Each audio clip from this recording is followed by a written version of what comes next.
Welcome to Face to Face. This is a show about change and what's next. It's a show that asks questions and peels back the layers of our average everyday experience and goes beyond scratching the surface. We interview people doing incredible things who are making a difference around the globe. Join me as we listen in and get one step closer to understanding that big ideas shared create collaboration. Collaboration can inspire community, and communities create social change. I'm David Peck, and this is Face to Face.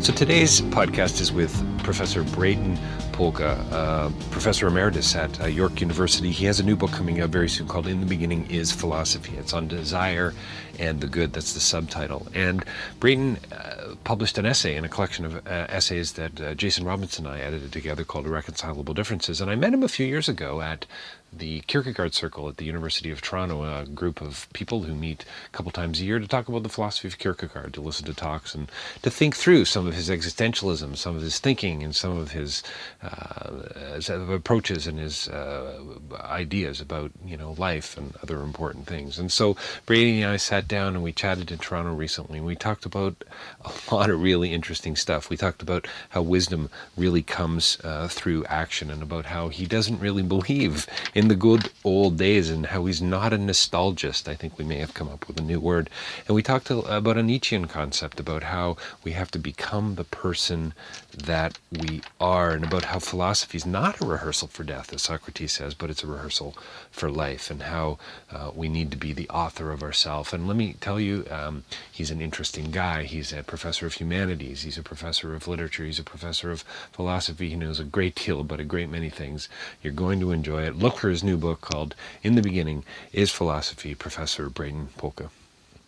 Well, welcome to Face to Face. We are in Toronto today, actually, downtown Toronto, kind of a dark gray day outside, and we're here with Professor Brayton Polka from York University, Professor of Humanities, a scholar, a writer, a thinker, and a friend. Professor Polka and I met at a Kierkegaard Circle meeting. Thanks for joining us today. Well, I'm most happy. Thank you very much, David. So there's probably not too many people, and if my wife Elizabeth was here, she would be laughing now that you and I met at the Kierkegaard Circle meeting on a Friday night. Two meetings a year, I think, a very small kind of eclectic bunch. I'm not going to answer this question, and I want to get into a little bit of autobiography in a second, but why does anybody want to go to a Kierkegaard Circle meeting on a Friday night in Toronto? Well, I have two simple answers, David. First is we are scholars, and the area could be anything that would bring scholars together. I think for us today, and particularly Kierkegaard, because he was and remains, it seems to me, I think, and many would agree, one of the most exciting thinkers that we've had in what I call the European tradition of philosophy. Would you call him the father of existentialism in some regards? That's a traditional question, and I think yes, in the sense that he always puts this emphasis, as you well know, on the single individual, and so on the responsibility of the single individual for his or her existence. And so in that sense, the concept of existence, or what it means to be, I think has a long tradition of thinking and speculation. And we also can think of our great authors in terms of the literary arts and musicians and people in the fine arts. But yes, I think that he probably focuses now in a new concentrated fashion on what it really means to what he calls to come into existence. So when you say what it means to be, what it means to be human? I think very nicely put. Yes, yeah. I would agree with that. Yes, and yet, what's always so interesting about Kierkegaard. So perhaps the one reason one might hesitate as to whether he's the father of existentialism, because at the same time he puts this enormous emphasis on what he calls the absolute relationship to the absolute. That is the relationship between the human being and God. And so probably today we don't think of Jean-Paul Sartre or perhaps even Heidegger as putting this emphasis on God, but that was always central, as you well know, to the thinking of Kierkegaard. So you're a professor of humanities.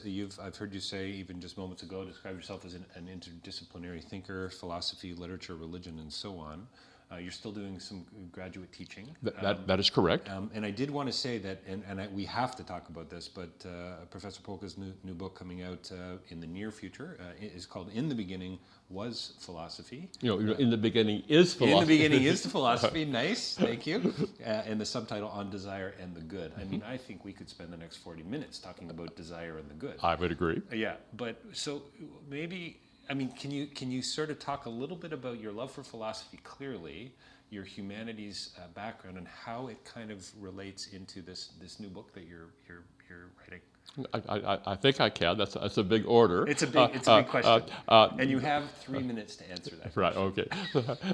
So so let me say that I take the notion of philosophy, perhaps in light of Kierkegaard, in terms of your earlier question, in terms of what it means to be human, or what really constitutes human existence, and in that sense, I'm very struck by the formulation. This actually comes from the great Jewish philosopher Spinoza in the later 17th century, in which he talks in 2 sentences about the relationship of desire and the good. And he says, we do not desire something because it is the good in itself. In fact, what we desire is the good. So in very simple terms, human desire, that is the desire to be, is what in fact constitutes the good for human beings. And so we have this extraordinary understanding that it's human desire, human will, human concern, human work, human effort, the whole human enterprise is that we actually then define or constitute, we establish through our relationships with each other and through our relationships then with all that is, including the world of nature, what really constitutes then for us the good.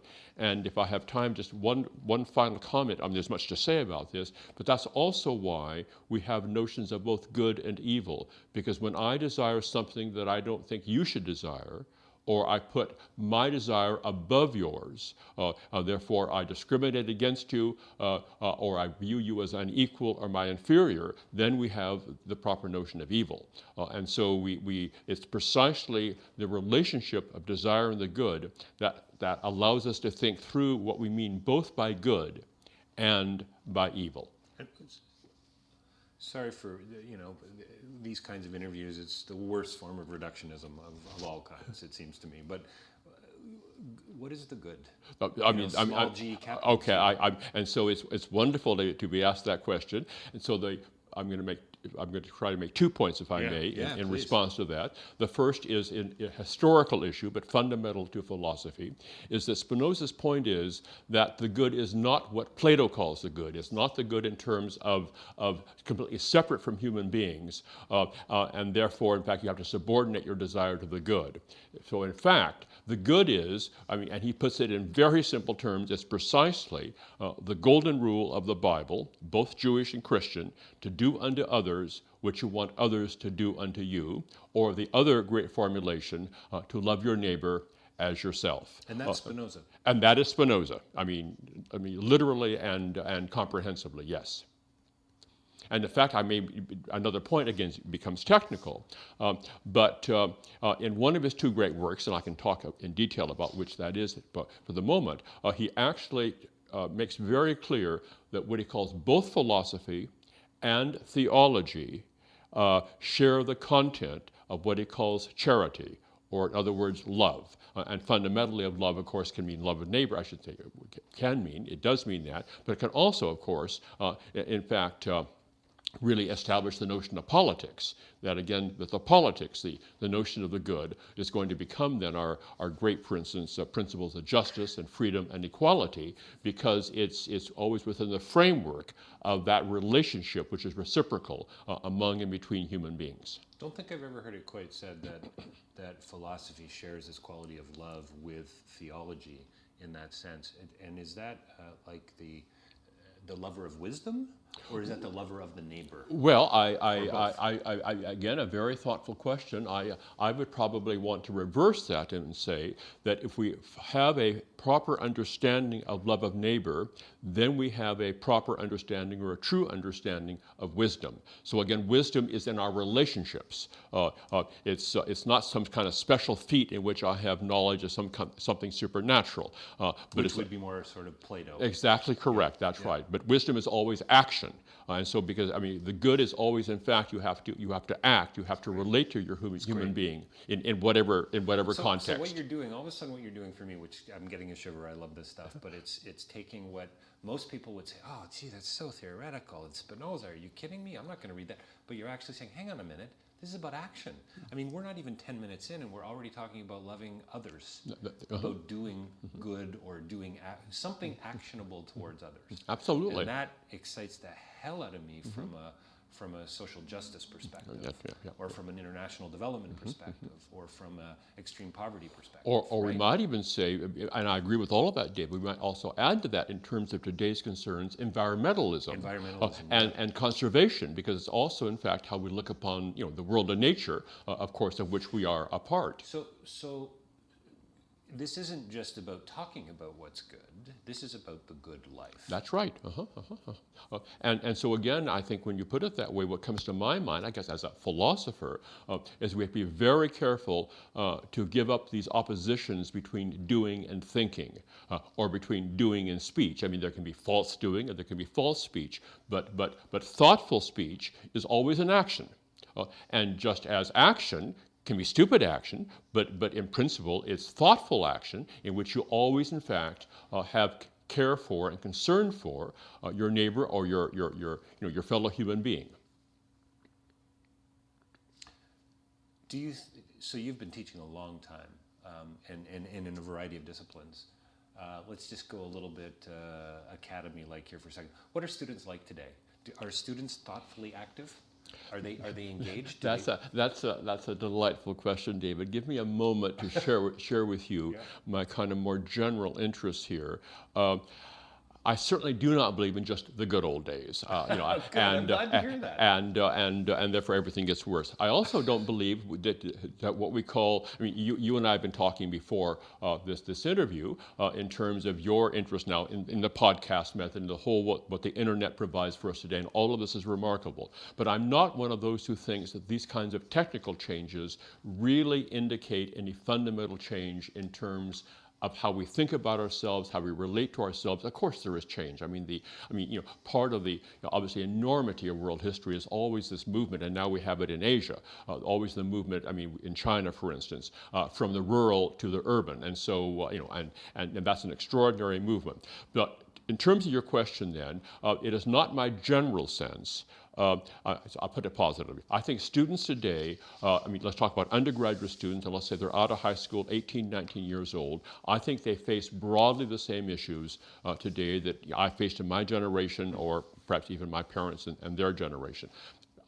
There perhaps is one exception, however, not one exception. There's one area which is, I think, difficult for those of us who were since brought up and continue to work in, I'm going to call the European tradition of humanities. I'm an absolute believer in multiculturalism and obviously the integration of the largest possible numbers of different kinds of people on the globe. But it also means that in the classroom, let's say at a university here in Ontario, we no longer can count, and there's something bad about this, or something perhaps untoward, or there's also something positive. We no longer can count directly on a kind of shared body of knowledge and information. So very often, students won't have heard of say, major thinkers or major writers or major musical composers in the last 200 or 300 years. But in principle, it seems to me, the issues of learning how to read a text, to think critically, to write thoughtfully, if we want to say to become a good person, that doesn't change. So to be a good person, you have to be engaged. You have to be thinking through issues, whether they're political or religious or relational or mathematical. It kind of doesn't matter for you It's not a process. I don't like the word process, but it's an engagement. It's An a engagement, relationship of exactly. sorts. And I like the old-fashioned word. I mean, it's work. Now, not work in some sense of just slave labor, but I mean it takes effort. Effort, It does take concentration. I'm talking largely about the effort of spirit, obviously, in terms of body, yes. But I'm talking about, in fact, that kind of courage. And Paul Tillich, I mean, you would know the significant Protestant theologian, the courage to be. I mean, to undertake your life. It's going to involve some risk. Let's hope it involves some good humor. It's going to involve some suffering. And some knockarounds or some stumbling, but in principle, with the help of others, often it could be a parent or a friend or a lover or a mentor. You pick yourself up. And you continue, but that kind of fundamental human will to be. You strike me, I don't know you that well yet, but you strike me as a very positive thinker, as an optimist in a sense, and maybe not, maybe those close to you would say, oh no, he's a very cynical guy. But as you walk the streets, as you ride the public transit, and you teach and read and so on, read the newspapers, do you, you're not a nostalgist, but are we moving in the right direction? Are we moving more towards thoughtful action? I mean, I've got 2 young kids. I'd like to think, we every day they walk out the door, we say to them, be kind, be curious, and don't forget to dig a little deeper. But is that happening everywhere? Well, that's one of those profound questions, and I certainly don't pretend that I have any more insight than any other, perhaps even less insight.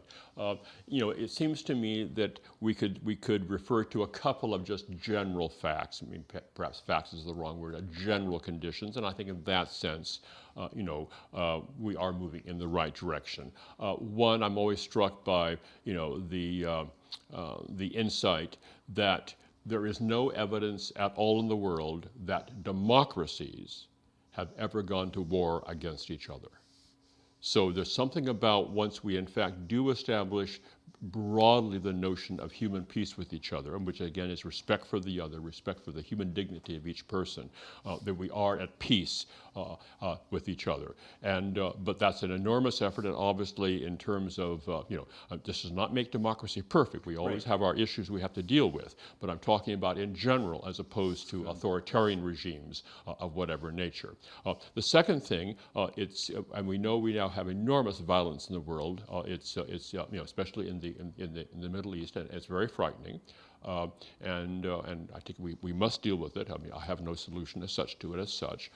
But we do know in general, and I think we can say the good historians know, that there is, notwithstanding the horrors of World War I and World War II, and not to mention the Holocaust, that there is much less human violence in the world today than prior to 1900.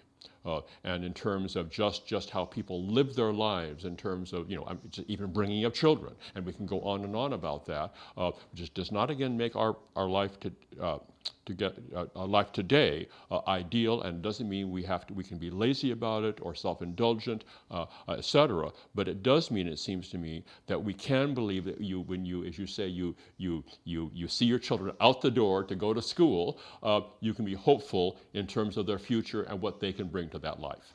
And and yet there has to be an intentionality there. There has to be a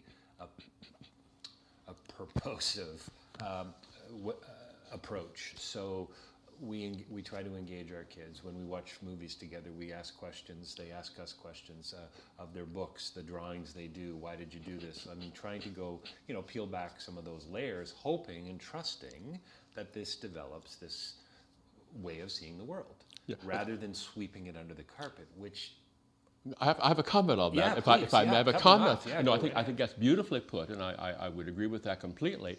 And I think perhaps one of the things, when you ask about how are we doing today in terms, broadly speaking, moving forward or just holding our own or perhaps even going backwards, I think one does worry about today in terms, at least you read in the papers and the media and online and so on the internet. I mean, are, for instance, parents and children today spending that kind of really valuable time with each other that perhaps I did with my parents. But you're saying, obviously, in your family, you have real engagement. And I remember, in a sense, and one doesn't know this as a child, but as you begin to become an adult and then begin to look back on your own family history, I'm struck. I would say for me, for us, there were two parents, and I had a sister. There are four of us, and I was the younger of the two children. That it was just the evening meals together, and because lunch, my father worked, and my mother normally was a homemaker, but we kids were at different schools, and then but we got together always. Unless there was something had come up, of course, but we got together always for dinner, and that was always a conversation. And basically, what did you do at school today, Brady, or so on, and then we begin to talk about perhaps issues in the world, or what my mother was doing, or what somebody was thinking, or what a book you were reading. But there was real conversation, and I think that is so essential, to our humanity. There's a sense which I think, dialogue is, it seems to me anyway, from my reading of most of the modern existentialists, dialogue is central to what they're thinking about and where they're heading. It's this dialectics, I suppose you could say, this back and forth, this what's kind of a what's next kind of an approach to relationships. So there's this unknown aspect. So there's a risk involved in any relationship. So how do we? And I don't know that there's a single answer to this question, but how do we continue to peel back those layers? I think all philosophy begins in wonder, which to me is about asking a good question. Really, the mystery of it, the unknown, the uncertainty, and yet here we are as philosophers trying to get closer to that precision and that certainty, and yet all the while not really getting closer. Yeah. And yet, isn't that relationship built on that back and forth, that risk, that you used the courage to be, Tillich's phrase, which I think is wonderful in relation to what we're talking about. So I'm just wondering, how do you instill that? How do you get politicians? How do you get Middle Eastern thinkers? The Taliban, et cetera, to say, guys, for the love, can we get in a room and chat about this? Sure. Sounds corny, but it is corny, David, yeah. in the best sense. But it's the truth, or the wonder, if you want to put it that way. The more traditional biblical concept would be the miracle, but all the same. I don't know. When we bring these things into politics, even within democratic politics, say within Canada today, that's not so easy to talk about in terms of what we do. And then if we introduce obviously world conflicts, and we think, I guess I don't know that I take any encouragement in the following, David, but at least one can perhaps be slightly hopeful. We can think, within the recent past, and then obviously, certainly, several hundred years ago. Think about fanatical Christianity, and one can think of, it looks like Northern Ireland is working its way through a peaceful situation. How extraordinary that in the Republic of Ireland, just very recently, obviously there was a public vote in support of same-sex marriage. Who could have thought that, 20 years ago, in terms of bringing people together? And by the way, on that topic, I was very struck just by what I saw in the newspapers and online, that there were many signs put forth, used by people who were supporting same-sex marriage, which in fact was the golden rule, that this is based on love. And in terms of, of this is the person I love, and I don't have to say anything more about that.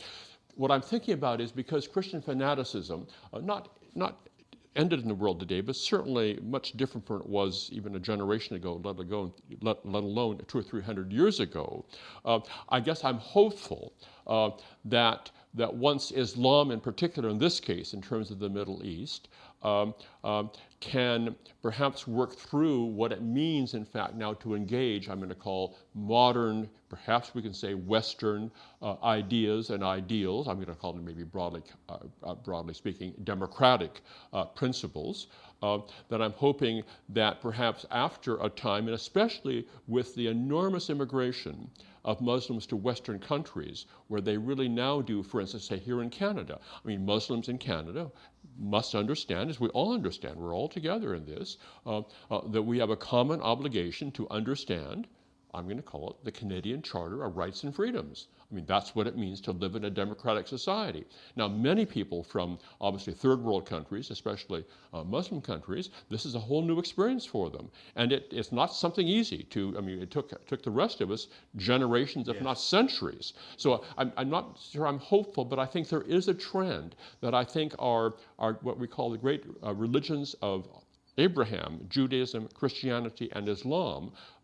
There is much in those religions that can be really fanatical, but I think also fundamentally they are religions of peace and goodwill and love and social justice. So in that sense, I think we have to maintain, I don't have an answer to your question, David, but I think we have to continue, as you send your kids out the door, I think we have to continue to believe, not naively, but profoundly, in the perhaps one shouldn't say the triumph, but in the significance of these ideals and ideas, and then when people come to understand them, they in fact will embrace them. Yeah, I think, as I'm listening to you speak about, the great religions of Abraham and the commonalities there, you talked about love and justice and so on. The similarity, anything that's anti-relational, we need to fight. Wonderfully put. I would agree with that. We yes. need to put up our dukes and say, no, that's unacceptable, whether that's in the corporate environment or the academic world. So or in the family. Or in the family. That's right. And that's maybe right. even more so in the family, because isn't that kind of where it starts? So if you grow up in a home where everything's being swept under the carpet, or we don't actually talk about sex, religion, politics, and death, the four biggies, which we certainly didn't when I grew up. I mean, we didn't talk about those things, and in some ways still don't, as a family. So anything that's anti-relational, I mean, I look at the curriculum, all the concern about the sex education today in the curriculum, and I think it's hysterical in a capital H sense of the word. Like most of the folks who are upset about it, I don't know that they've actually read what's going on with the curriculum. And really, isn't this about dialogue again? Like, aren't we just... We're not promoting anything. We're not advocating. We're just saying we need to talk about this. We got to get it on the table. Well, I mean, I agree with that completely, Dave. But I think we are advocating something which, again, you call relationship. Yes. Or human decency. Yes. Or human respect. And human openness. And there are many varieties of this. And so, my example today, simple is, obviously it was much more common. I mean, 1,000 years ago, I mean, if an individual wants as a monk or a nun to put him or herself on the top of a mountain and live there forever, because that's how you commit your life, so be it. I mean, that's a choice. And probably not the choice for most of us, but one can respect that as long as it has integrity and it has thoughtfulness. And of course, love, if we want to put it that way, sure. So again, is how we can really encourage each person, each of us, to choose his or her own life, but to make that choice in such a way that it does not obstruct the choices of others. And so in that sense, it's always, as you say, in relationship to others. And of course, there's always going to be tension and perhaps I can say conflict, not conflict in terms of violence, but constantly these issues to work out are always matters of human effort, human compromise, human engagement, human dialogue, and that's the political arena fundamentally. And we have poverty in the world. Well, how do we deal with it? I mean, that means there's going to have to be sacrifice on the part of all of us at some level, but certainly perhaps those of us who are more privileged, and how we work out what our proper sacrifices we make for the good of the whole. That's an ongoing engagement, of course, to which there's no simple answer. There is no simple answer. I want to talk about this idea of loving others, and poverty and how it connects to us here, and self-interest and all that in a second. But you said make choices. This whole idea of freedom, choice, responsibility, deeply existential notion. But make choices that don't obstruct the choices of others. Is that a way? Is that a maxim for you? Is that a way of making an ethical decision that could inform a political agenda? that could afford a leader of a country or I of a would village? think so. I don't think I'd actually used that formulation before, David. That's again always part of the fun of conversation, right? Or dialogue or engagement. We're thinking together, and then you help me think in a way that I hadn't thought before, or something else comes to mind, which then I have an opportunity of sharing Which with is you, kind or of case or in trying point, it out. really, isn't it? But It's kind of case in point about what we're talking Ab- about. ab- The whole ab- idea, right? Absolutely. So again, and I think when I make a choice, and most of our choices during the day, just as we go through our daily routine, are just. Am I going to have a cup of coffee now or 5 minutes from now? Not a big choice. And so most of our choices are within a program, within our personal and professional lives. They don't raise any questions. But we do find, I think, when we're thoughtful people, and in retrospect, that sometimes, now wait a minute, Brady, what I was doing yesterday, that maybe doesn't really fit somebody else's style. I have to rethink that, and kind of, so suddenly we can kind of go through a routine, and then perhaps become a little more thoughtful about that perhaps I was stepping on somebody's toes, or taking a little advantage of somebody, or we can put it negatively. Perhaps I let somebody take advantage of me in a way that I don't really respect, but I wasn't thinking it through, or perhaps I was a little frightened, or a little dishonest with myself. So I think, as you said, I think it's the combination of always being open, but also always being self-critical, and that combination is always a test of us, because one of my standard phrases, David, as a teacher, as I say, we have to have open minds, but if your mind is completely open, then your brain will fall out. So there's no notion of being so open that you have to stop thinking, or take responsibility for who you are as a person. I just find so thrilling, or so moving. It just comes to mind in terms of that kind of great statement by Nietzsche, that we have to become the person we are. We aren't just the person we are. We have to become that person. Now, become that person, we have to put ourselves out. We have to put ourselves on the line. We've got to test ourselves. At the same time, we can't become the person. We can only become the person we are. I can't become David, or I'm out of my mind. I can't become Jesus, or the man of the street. They may be exemplars for my humanity, for my being. But again, this relationship between becoming, which is always in movement, and yet there's a core for each of us, which of course we don't know as such, because we're always becoming it. And that's what I just think makes our life so extraordinarily engaging. And isn't this back to the whole idea of thoughtful action, really? Of what kind of action? Thoughtful action. Thoughtful action, Isn't this Nietzsche, yes, indeed. Isn't this Nietzsche saying we need to become who we are? We don't need to, and this is existentialism, right? It is freedom, choice, and responsibility. And those of us who are running from our freedom are not becoming who we are. That's right. And the whole notion of who we are is actually who we will be, right? Because I think... But also who we have been. Who we've been. And that relationship, that's right. Because what's so fascinating to me, you and I and others in the tradition and so on would love phrases like that. We'll pick up on a phrase like that. Typically, my wife would read that, or my brother would read that and go, "What a ridiculous statement," right? And they would gloss over it. I'm not being critical. I'm just saying they're not part of the tradition. They haven't sat through. They haven't had these kinds of conversations. So I guess it's always interesting to me to hear something like that, and then to try to unpack it in a way that will connect. I was in a conversation not long ago at the college level, and talking with a student and a teacher and somebody, and I made some comment about how I like to kind of use the Socratic method in class. "Oh, I don't like the Socratic method," was the response. And I felt like saying, well, actually, you use it quite often. It's just you never named it. No, it's very funny, David. I understand, right? You know what I mean? And so I don't want to say we have to commercialize some of this stuff, but I sometimes wonder, because there's just so much there. We have to become the person we are. It's about decisions. It's about choosing. It's about risk. It's about all these things we need to do to to be pursuing the good life. That's right. Right? And may I comment on that in terms of course, yeah. Cut me off. no, Yeah, no, no, no, no. Some of Just my knocked over the recorder there. some of my experience, I think, for instance, of today. I'm going to speak very generally, but I'm going to put it in a Christian context in terms of people who perhaps were brought up as Christians and don't call themselves Christians today, or people who are. Who would call themselves Christians and, let's say, attend a church on a regular basis of whatever denomination. But what I'm getting to is very often people may in fact say, no, I don't really understand what we mean by God. I don't understand what we mean by a miracle. What is all this Bible stuff? And they can be a so-called believer, so-called unbeliever.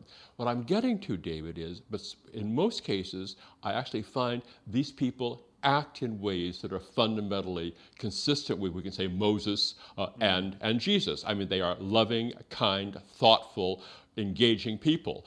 And so often there is this, so I'm simply commenting, there is this, in fact, perhaps the word dichotomy or division between how people actually are and what we have as the rhetoric of Christianity, perhaps, or the rhetoric of, say, a Nietzschean quotation. But we really often have to look beyond what people kind of think they're saying. I'm not speaking about philosophers now, just about all of us in our daily activities, and how people actually engage each other, whether with their children, with their colleagues, with their friends, with their workmates, and so on, of course. So Socrates said philosophy was a rehearsal for dying. What do you have to say? Well, so David, I think you know, but perhaps I should put kind of one more technical point about my own philosophic thinking. Is why I mentioned the Spinoza some time ago in our interview now, and a notion of desire is the good, and not the notion of the desire pursues the good, which is in another world. Is I make a very strong distinction between what I call the philosophy emanating from the values of the Bible and Greek philosophy, or Socrates in particular. And so, in fact, I'm going to say two things about Socrates. Socrates was always demonstrating to his interlocutors. So that's why there, in fact, in Socrates, there is no Socratic dialogue, because Socrates always demonstrates that those to whom he is speaking are ignorant. And therefore all, all pretty evident as soon as you dive in. And all pursuit of the good is an ignorance of the good. And that's why he also says that any wrong you do in ignorance of the good. So there is no responsibility for the wrong, because it's always ignorance. While we in the biblical tradition hold that when we do wrong, we know, we may deny it, we may evade it, we may obviously be in bad faith, but in principle, we know what the good is. In terms of our human relations. So in that sense, it seems to me, I'm just going to say that philosophy in the tradition I work through, so again, in the beginning is philosophy. In the beginning, philosophy begins with the Bible, that in fact, philosophy is a rehearsal for life.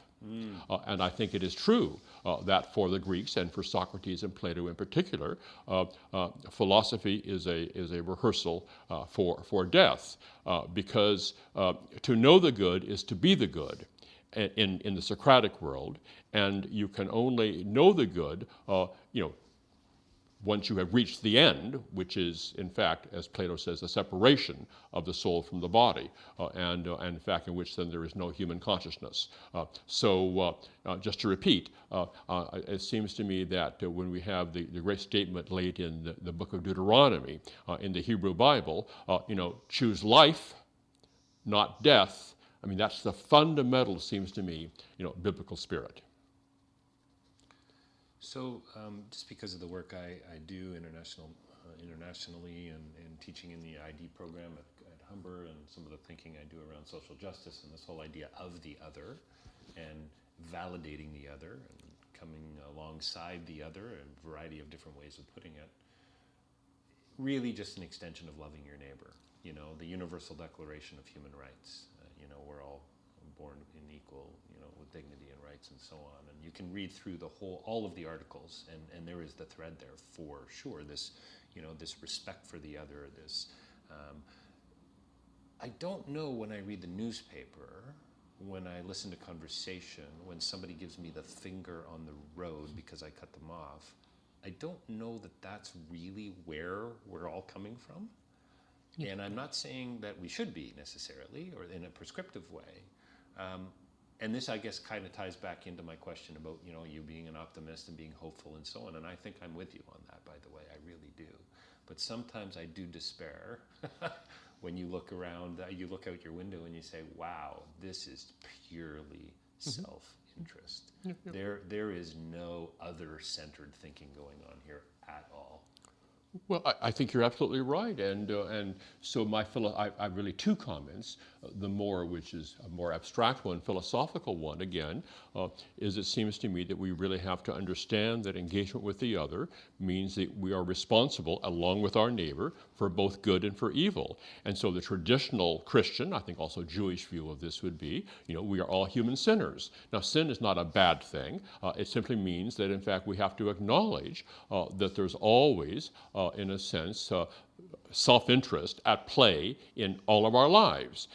And of course there has to be self-interest because the self is interesting, the self is interested, and interest involves the self. So that's the paradox. There can't be life without self and interest. And yet so often, if I reduce all interest to myself, then I obviously don't respect your interest in yourself, and that's when all hell breaks loose, or we have evil. I mean, in a personal relationship, or we can talk about obviously violent situations in the world, or civil wars, or even world wars, and so yes, and so again, my response to that is, it's very simple and never a political solution as such, is that we can say paradoxically the very idea, the very belief, the very commitment that there is human good means, in fact, we have to acknowledge that it's in light of that good that we have to continuously take responsibility for and see the evil in the world that we do, and we do is both we humanity, but also we the individual, and so this is a constant effort, and I don't think I'm happy to if you let's talk about this further, David, but I'm just acknowledging your point that there's always. It's so simple to say, but always work to be done, of course. Of course, works in progress. I sort of published a collection of some of my own poetry years ago, and I called it "Closed for Renovations." Well, that's very sweet, right? And just the whole idea. I think it really does. I mean, if there's a thread in our conversation, to me, it's this idea of thoughtful action, of courage, of risk, modern existentialism. But I'm going to jump in because I'm going to play. I'm a bit of a Latinist fool, and so I like the word renovation. So obviously there's the house, and we can think of the enormity of the house in the Hebrew Bible. God is the house. God is the rock. I mean, this is the foundation, and yet it's always being renovated. Well, what I like about renovated, all life is always a renewal. And in a sense, but you can only renew, in a sense, what you already have built. Now, built may not. You may efface or completely eliminate, a building on a particular street and put a new structure in, of course. But it's going to be built on human hope or human, and it may also be capitalism. I mean, some people are going to make some money out of this, and others perhaps, let's hope, have some good. Either these are stores for business, or or they're obviously units for accommodation and so on, but there always has to be a core that we come out of, and yet that core itself, I'm just repeating, is always renovation or always renewal, and I think that's critical here. And again, that's relational. You never reach the pinnacle. That's right. You're never quite there, and if you do, it's a classic truism. But if you think you're there, you failed. That's right. But if you think, but also I'm going to say, if you don't think you're there, you also failed. So first, let me give an example of this. I find when in the past I was a full-time professor and teaching also undergraduate students, and I took great joy in teaching undergraduates. So what I'm going to say is not critical of first-year students, it's just the learning process. So as I found when we engage these kinds of questions, say in a first-year humanities course, say at York University, students would begin to say, well, I think we understand that, Professor Polka. We have to pursue the truth. And I would sit back and kind of wait, and I would say yes. But I say, how do we in general, speaking quite generally, how do we pursue the truth? And very often I would get some silence. I would say to the student, what I want to kind of indicate, and let's bring out, you can only pursue the truth if you are truthful. So you have to begin with the truth to pursue the truth.